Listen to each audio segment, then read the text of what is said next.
So today I will talk about a book written by Doreen Virtue called Constant Cravings, which is a book in which she explains what food cravings are and how to overcome them.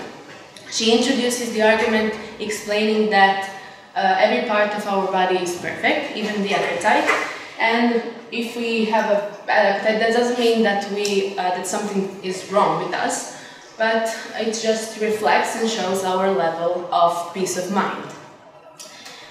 She then says that many researchers claim that in the presence of more people we tend to eat more because they stimulate overeating, and that the same things happens when we are offered a more variety of foods rather than the same food every time. And what is interesting is that the weather influences it too. Because, as you may know, during the winter we tend to eat more, not just because there are the festivities, but because of the weather.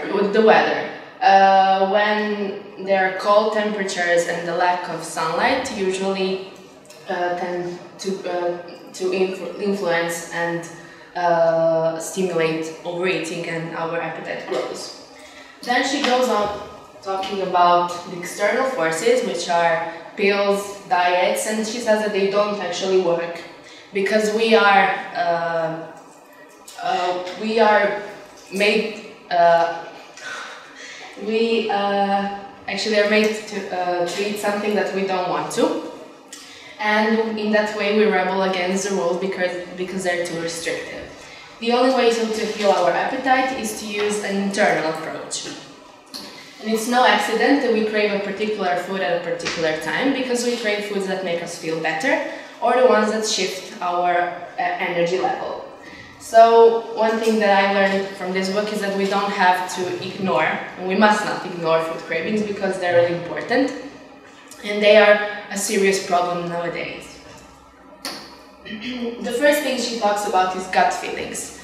Our gut is the center of emotions because we feel fear, love, anger, and if we follow our inner voice, we are rewarded with peace of mind. But when we are scared, we try to shut up this inner voice by pouring food or alcohol on our gut.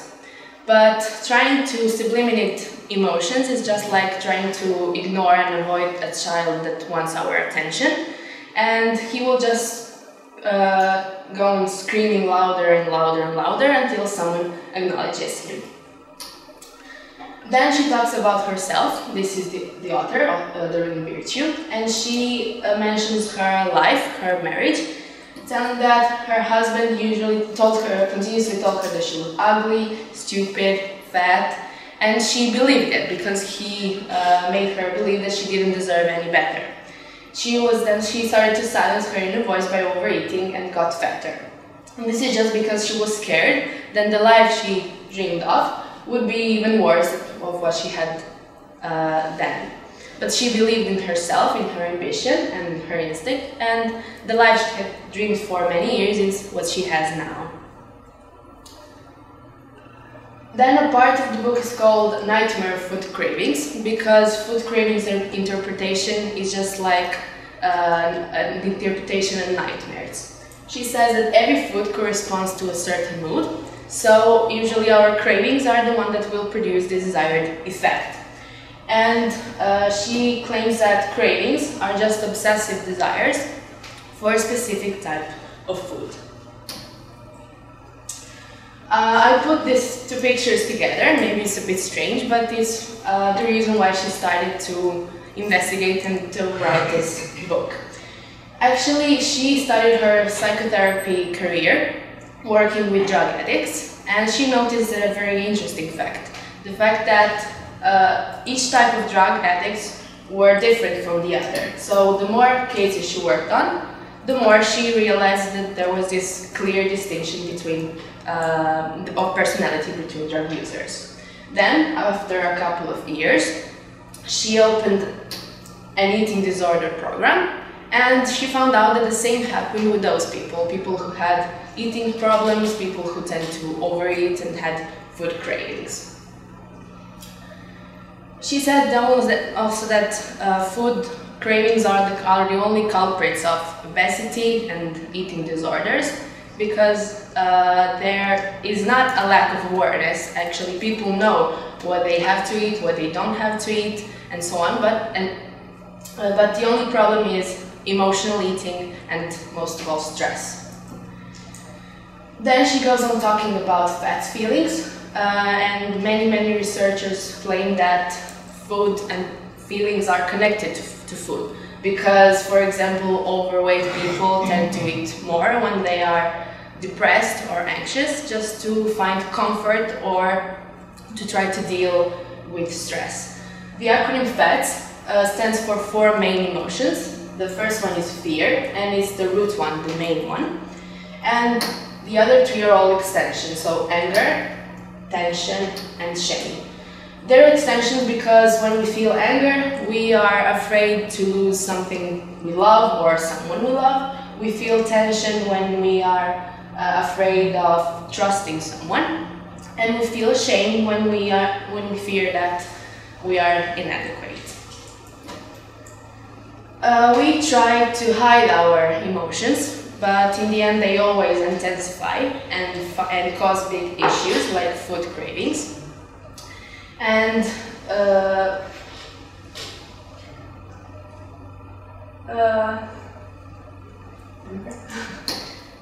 so I will talk about emotional and physical hunger, which is they are very similar, but actually they're totally different. Because emotional hunger is sudden, it grows in very short periods of time. It is for a specific food, is above the neck, which means that it begins in our mind and it ends in our mouth. Is urgent, it actually urges you to eat in that moment, now. Is paired with an upsetting emotion, involves automatic eating because people are not aware of what they're doing or what they're eating. It does not stop even when the body is full, and it promotes guilt about eating. So people that suffer from emotional hunger usually eat, and right after it they feel guilty about it. While on the other side, physical hunger is gradual.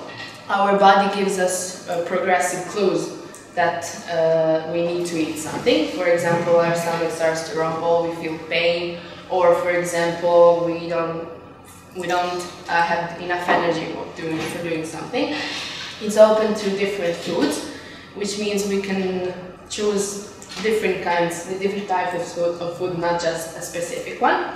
It is based in our stomach, it's patient, and it occurs out of physical need. So it involves deliberate choices, because we choose what to eat and we choose how much food we want to eat. It stops when the body is satisfied and is based on eating as a necessity. Then she talks about emotions and how food changes our mood, saying that everything we put in our mouths affect the bodies, our mood, our mind, and our energy levels.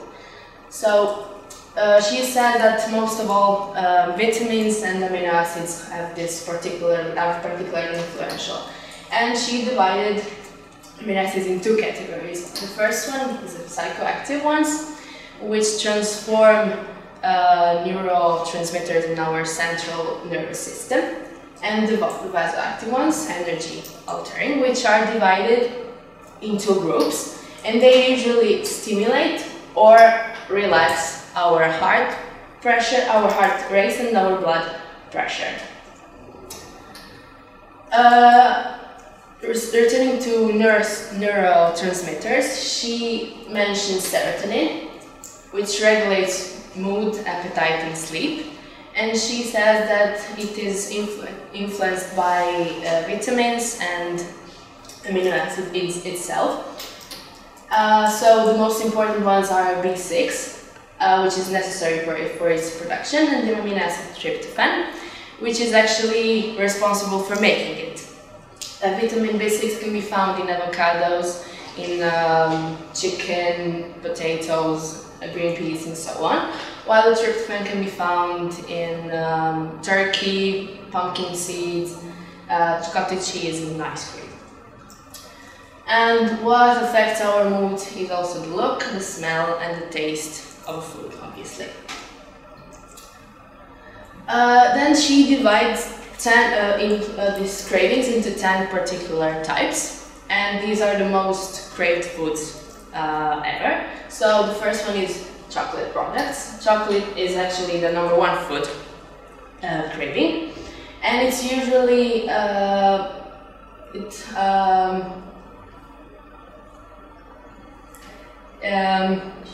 especially among women, because they feel loved, cherished, and understood, and it is a temporary antidepressant and boosts energy.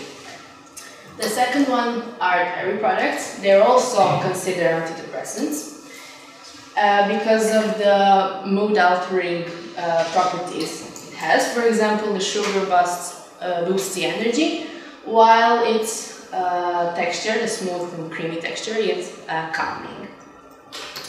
The third one are healthy snack foods, for example, chips, crackers, and so on. And they take tension and anger out on every crispy bite. And women tend to stress eat more than men because they have to, usually under stress they eat more than ever, because usually they don't because they think about their bodies and their skinny bodies. Then spicy food. Spicy food actually stands for need for excitement and high intensity, so people crave for love and play life. And usually the people who crave spicy food usually have strong personalities, just like the food they eat. Then liquid cravings, because of the mood-altering properties in alcohol, soda, and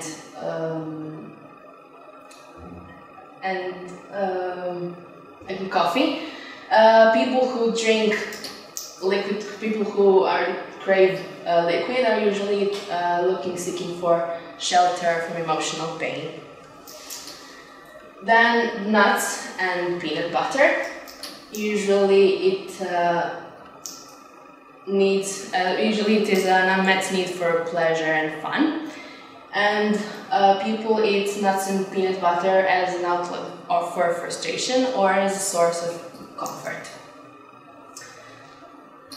Then bread, rice, and pasta. So the smell, the taste, and texture, mood-altering properties make this kind of food mostly craved by stressed, tense, and frightened people. Cookies, cakes, and pies usually correspond to a desire for comfort and reassurance, but also procrastination, because people, it is a signal of resistance to doing something. Then candy cravings. Usually people who tend to crave candies have a higher level of boredom than other people, and really high amount of guilt for their cravings. And researchers show that we have an innate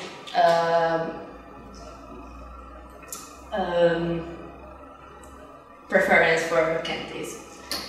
And in the end, there are high-fat foods. Usually high-fat diets